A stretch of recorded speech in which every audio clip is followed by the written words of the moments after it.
જય શ્રી કૃષ્ણ, જય માતાજી। હું સગુણાબેન આહિર સુરતથી આપ સૌનું મારા કિચનમાં સ્વાગત છે।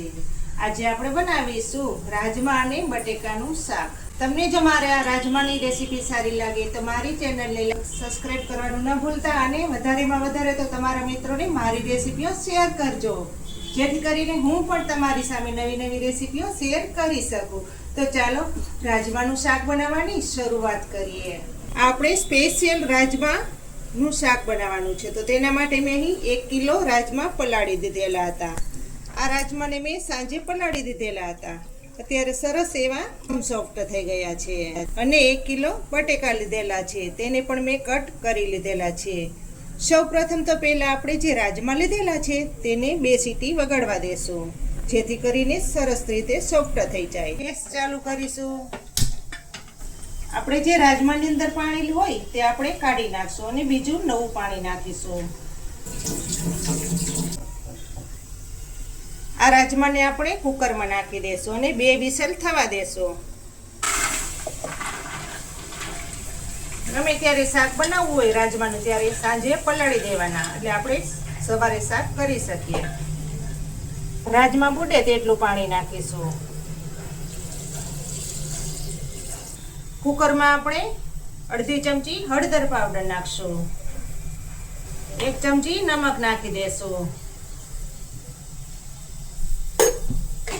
હવે આપણે 2 વિસલ થવા દેશું, જેથી કરીને આપણા રાજમા એકદમ સોફ્ટ થઈ જાય। આપણા રાજમા બફાય ત્યાં સુધીમાં આપણે આગળની પ્રોસેસ કરશું, મસાલાનો વઘાર કરશું। તેના માટે ગેસ ચાલુ કરશું। આપણે 4 પાવરા તેલ નાખીશું। કઢાઈ હાઈ ક્લાસ ગરમ થઈ ગઈ છે।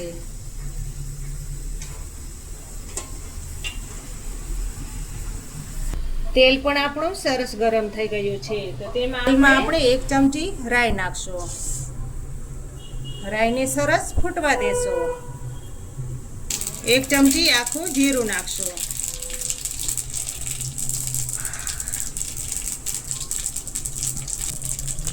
અડધી ચમચી હિંગ નાખશું।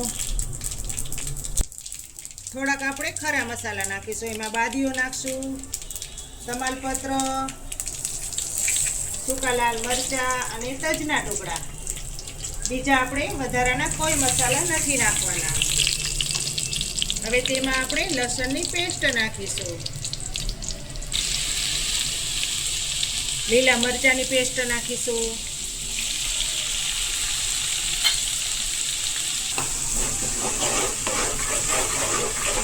બધા મસાલાને સરસ પાકવા દેશું।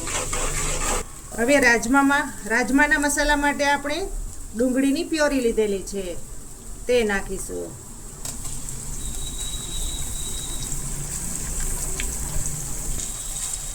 ડુંગળીનું કચાસપણું નીકળી જાય ત્યાં સુધી પાકવા દેશું। જેમ ડુંગળી પાકશે તેમ શાકમાં ટેસ્ટ ખૂબ જ સારો આવશે। હવે આ મસાલાની સાથે આપણે હળદર પાવડર નાખશું, અડધી ચમચી નમક નાખશું,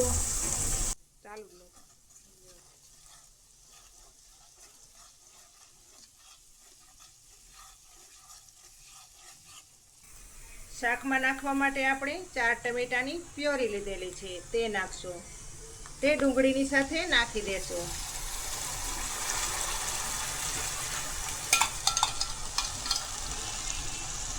તેને પણ મિક્સિંગ કરી લેશું।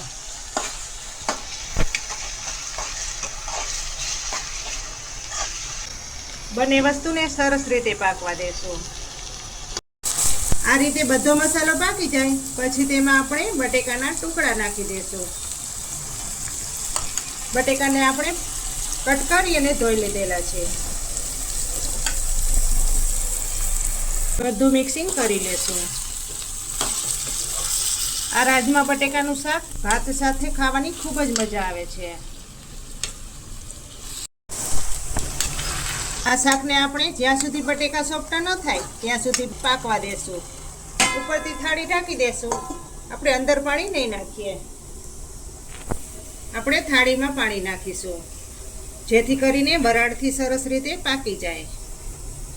આ રીતે પાણી નાખશો એટલે શાકનો ટેસ્ટ બમણો થઈ જશે. હવે રાજમા પણ આપણા સરસ રીતે બફાઈ ગયા હશે, જોઈ લઈએ.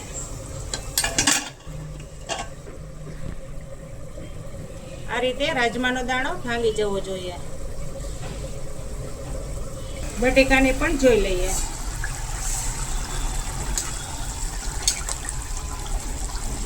બટેકા એકદમ સોફ્ટ થઈ ગયા છે. હવે આપણે રાજમા આની સાથે નાખી દેશું.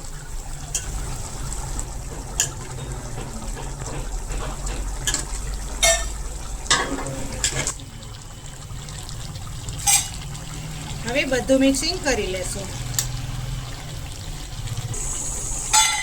હવે તેમાં આપણે લસણવાળી ચટણી નાખી દેશું.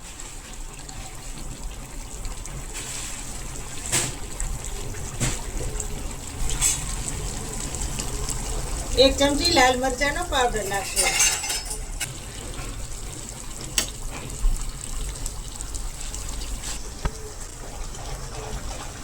આ શાક રસાવાળું હોય છે તો તેમાં આપણે રસો નાખીશું.